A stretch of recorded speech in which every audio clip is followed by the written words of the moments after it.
Welcome back to Africa 54. A diplomatic row is brewing between Rwanda and South Africa.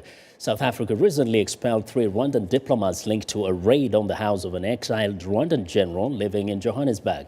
Rwanda retaliated by ordering 6 South African envoys to leave its soil.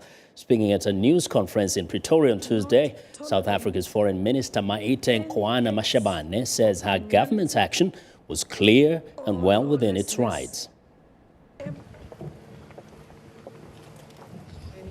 In the world. Well, that's kind of a mix-up there.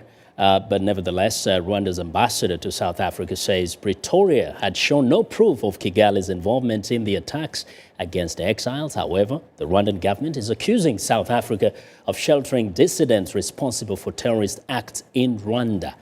Well, meanwhile, Rwanda is gearing up for the 20th anniversary of the genocide that killed nearly 1 million people. On January 7th, Rwanda officially launched Kwibuka 20, a series of events leading up to the start of the commemoration on April the 7th. Here to tell us more about Kwibuka 20 is Yvette Nyombayire Rugasaguhunga, second counselor at the Embassy of Rwanda here in Washington.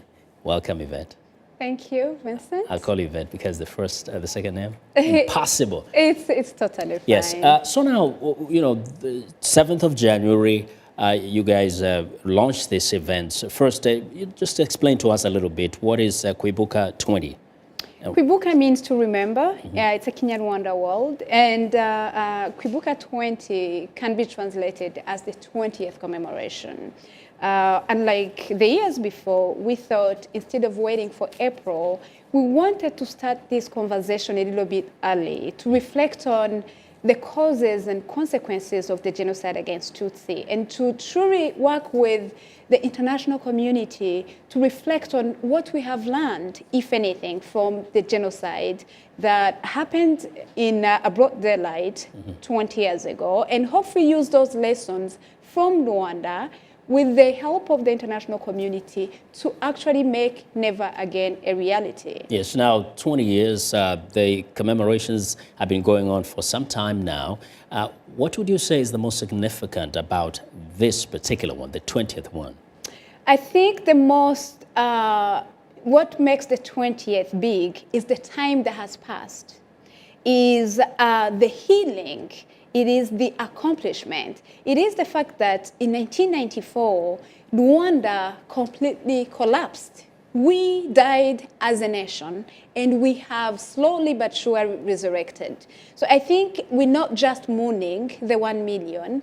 We are not just remembering the terrible loss, the tragic loss, the grief. We are celebrating Rwanda as it is and life as it is. And as a survivor, I can add that to that. We are celebrating the resilience of the people of Rwanda, but first and foremost, the survivor's spirit that really has pushed the nation where we are.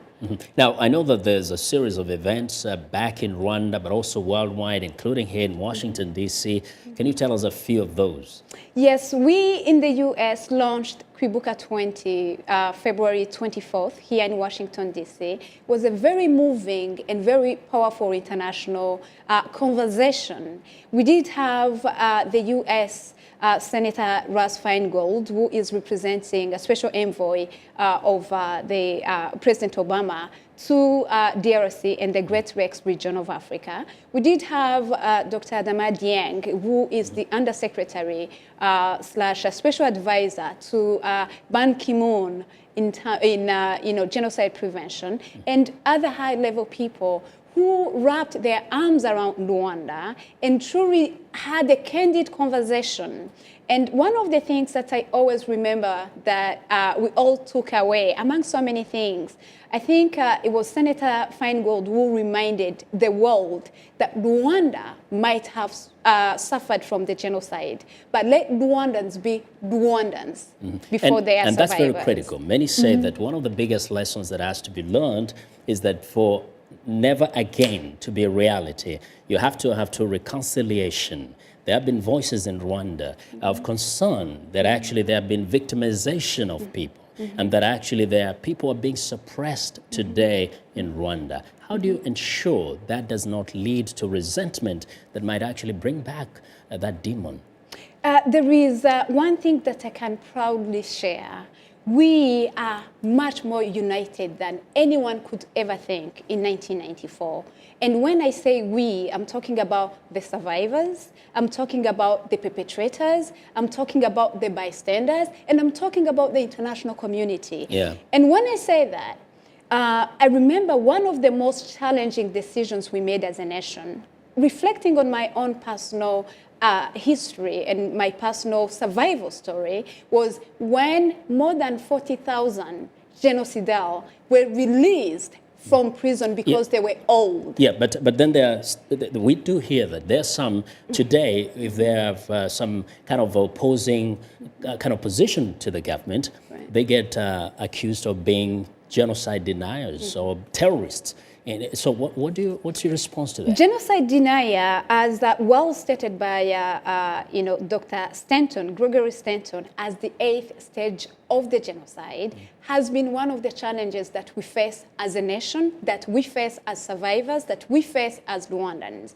Genocide denial is not necessarily opposing the government. Genocide denial is when you take the history of genocide and you alter the historical But is facts. it used against opponents of the government sometimes? No, I wouldn't say that. I wouldn't say that. And obviously, we have to look at case by case.